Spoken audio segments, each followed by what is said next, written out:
ముందుగా అందరికీ హనుమాన్ జయంతి శుభాకాంక్షలు అండి. ఈ వీడియో అనుకున్న త్వరగా రీచ్ అవ్వలేదు, సో అందుకని మళ్ళీ రీపోస్ట్ చేస్తున్నాను. హనుమాన్ జయంతి పురస్కరించుకొని నేను మా ఫ్రెండ్స్ టెంపుల్కి వెళ్ళామండి. టెంపుల్కి వెళ్ళగా మా అన్నయ్య బుడ్డి అన్నయ్య గారు చాలా హడావిడిగా ఉన్నారు. దాంతోపాటు మేము దర్శనం కూడా చాలా బాగా జరిగింది. తీసుకొని సింధూరం ఇచ్చారు ప్రసాదం. సింధూరాన్ని నేను హనుమాన్ చిత్రీకరించాను. మీరు కూడా ధరించండి చూసి. Thanks for watching. श्रीयाञ्जनेयं मने वज्रराजं सदा रक्षकापाणिनी नामधेयम्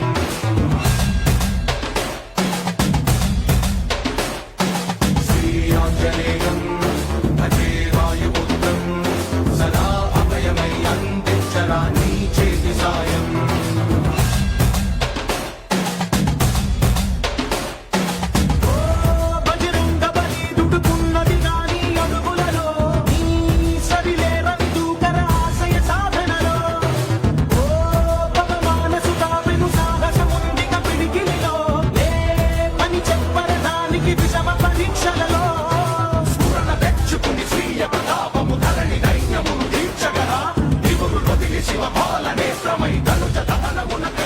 जय बोलो हनुमान की।